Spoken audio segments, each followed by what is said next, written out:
এটা যদি উম্মত টের পায় জ্যান্ত রাখবে না। মা বলতেছে মনে রাখে এই কাজ নাই, গভীর রাতে তুমি দুধে পানি দিচ্ছ, এতে দেখতে ওমর আসবে এখানে। মেয়েটা তখন বলতেছে মা ওমরের চোখকে ফাঁকি দিতে পারবো কিন্তু আল্লাহর চোখকে ফাঁকি দিতে পারবো না। কি সোনার মানুষ তৈরি করেছিলেন নবীজি তার সুযোগ্য দক্ষ নেতৃত্বে। তিনি বলেছিলেন খায়রুল কুরুনি কাবলি, সর্বশ্রেষ্ঠ যুগ হলো আমার যুগ। চুরি ডাকাতি বন্ধ হলো, দুর্নীতি বন্ধ হলো, মানুষ পথের দিশা পেল। অগণন মানুষ যারা দানবতার পরিবর্তে মানবতায় পরিচালিত হলো, বিশ্বের শান্তির ফলধারা ছড়িয়ে পড়লো। আল্লাহ জমিনটা জান্নাতের টুকরায় পরিণত হলো মুহাম্মদুর রাসূলুল্লাহ সাল্লাল্লাহু আলাইহি ওয়াসাল্লামের নেতৃত্বে। সেই নবী আমাদের নবী। আপনি কোন দল করবেন, দলের সভাপতি খুশি হবে, খুব খুশি হবে আপনার উপরে, কিন্তু সেই নেতা কবরে গিয়ে আপনার জন্য কিচ্ছু করতে পারবে না। আপনি আওয়ামী লীগ করবেন, আমি কোন দলের বিরুদ্ধে বলছি না, জননেত্রী শেখ হাসিনা আপনার উপরে খুব খুশি হবে। আপনি শহীদ প্রেসিডেন্ট জিয়াউর রহমানের দল করবেন, ধানের শীষ করবেন, কিন্তু বর্তমানে খুশি হবে জনাব তারেক রহমান, ম্যাডাম জিয়া। আপনি হুসেন মোহাম্মদ আলহাজ হুসেন মোহাম্মদ এরশাদ সাহেবের দল করবেন, লাঙ্গোবালকা জাতীয় পার্টি, বর্তমান জিএম কাদের শামীম হায়দার পাটোয়ারি আপনার উপরে খুশি হবে। দল করলে নেতারা খুশি হয় না? কথা বলেন হয় না? হয়। তাহলে মানুষের তৈরি করা দল করলে যদি মানুষ নামক নেতাগুলো খুশি হয়, আল্লাহ তাআলা যাকে সাইয়্যিদুল মুরসালিন বলেন, সাইয়্যিদ মানে নেতা, বিশ্বনবী সাল্লাল্লাহু আলাইহি সাল্লামের দল করলে নবীজি খুশি হবেন না হবেন না? আল্লাহ নবী বলেছেন মান তারাকা সুন্নতি ফালাইসা মিন্নি, মান রাগিবা সুন্নতি ফালাইসা মিন্নি, যে আমার পথ পন্থা নিয়ম পদ্ধতি ছেড়ে দিল সে আমার উম্মত না, আমার দলীয় কেউ না।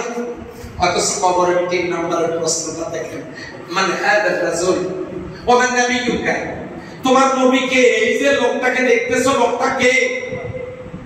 আপনি আমি যদি নবীর দলে শামিল না হই, সিরাতের জন্য আমরা যদি নিজেদেরকে রাসূলের সিরাতের উপরে ইস্তেকামাত না রাখি, কবরে যখন প্রশ্ন করা হবে আমার নবীকে, তোমার নবীকে, মান হাযার রাসূল, দেখো দেখি বলো দেখি এই লোকটাকে, তখন আমরা নবীকে দেখেও চিনতে পারবো না।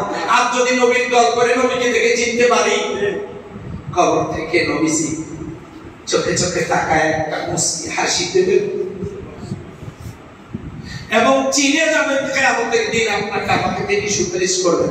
সুবহানাল্লাহ বলবেন। এই জন্য অন্য দলের নেতাদেরকে খুশি করায়া মানুষের তৈরি করা দল করে অন্য নেতাদেরকে খুশি করব, কবরে যাদের কোনো উপকার আমরা পাবো না।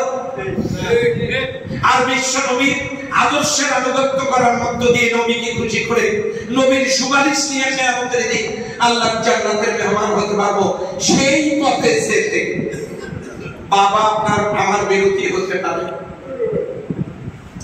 বাবা আমাকে অস্বীকার করতে পারে, তুই আমার সন্তান না, তুই এগুলো কি করিস, রাজনীতি করিস।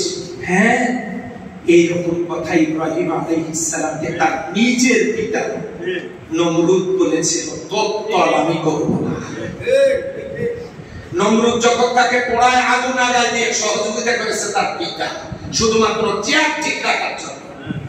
বাবা বিরুদ্ধে চলে গিয়েছিল হযরত ইব্রাহিম আলাইহিস সালাম,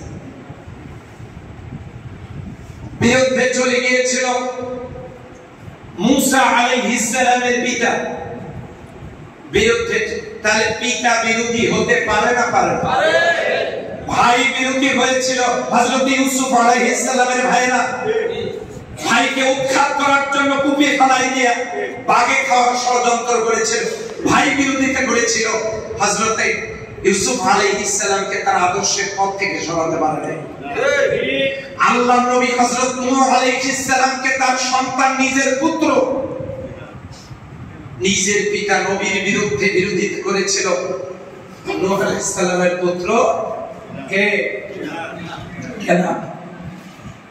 তাহলে ছেলে বিরোধী হতে পারে? পিতা বিরোধী হতে পারে, সন্তান বিরোধী হতে পারে, মা বিরোধী হতে পারে। লূত আলাইহিস সালামের স্ত্রী বিরোধী ছিলেন আল্লাহর। সমাজ বিরোধী হতে পারে, আপনজনেরা বিরোধী হতে পারে। বিশ্বনবীর বিরোধী ছিল আপনজনেরা। নিজের পিতা, নিজের সন্তান, নিজের স্ত্রী, নিজের ভাই, পাড়া প্রতিবেশী বিরোধী হতে পারে। কোন নেতাও বিরোধী হতে পারে না পারে।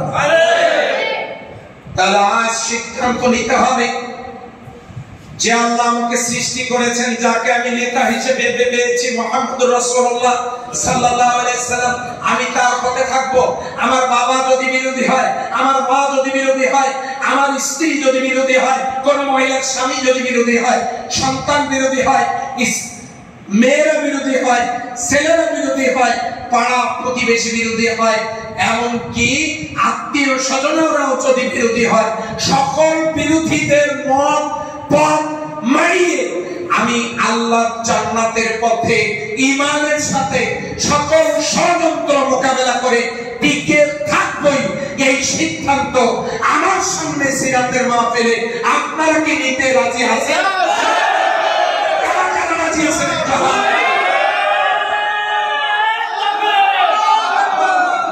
আলহামদুলিল্লাহ। আজ আল্লাহর আকাশের নিচে জমিনের উপরে যার জন্য এই পৃথিবী ধন্য, তার সম্পর্কে আলোচনা করবার এই আয়োজন সারা দেশব্যাপী বাংলাদেশ জামাত ইসলামী গ্রহণ করেছে। তিনি আমাদের মডেল, আদর্শ। লাকাদ কানা লাকুম ফি রাসূলিল্লাহি উসওয়াতুন হাসানাহ। সকল আদর্শ রাসূল সাল্লাল্লাহু আলাইহি ওয়াসাল্লামের জীবনে।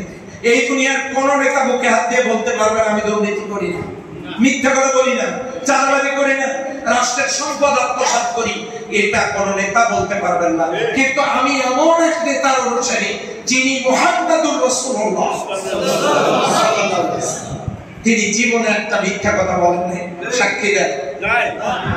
তিনি একটা পাপ জীবনে করেন নাই, কথা কি ঠিক আছে? এমন একজন নেতা আমার, যাকে দুনিয়াতেও দরকার, পরকালেও দরকার, সেই নবীর উম্মত হিসেবে আসুন আমরা এই সিরাতের পথ হলো কোরআনের পথ। অন্য কেউ আপনাদেরকে নবীর পথে ডাকবে না, সিরাতের উপরে আলোচনা করবে না। ওই কোয়ালিটি আমরা যাচ্ছি to the teaching of Islam, to the guidance of Islam, to the rules of Islam, to the way of Islam. আমরা আপনাদেরকে ইসলামের দিকে ডাকতেছি। তাই আসুন একটি সুন্দর সমাজ নির্মাণের জন্য আল্লাহ প্রেমী, রাসূল প্রেমী, কোরআন প্রেমী, দেশ প্রেমী মানুষগুলো আসুন সকলে মিলে নবীর পরিচালিত রাষ্ট্র সমাজ ব্যবস্থার দিকে আমরা আগুয়ান হয়ে আল্লাহ রহম করবেন।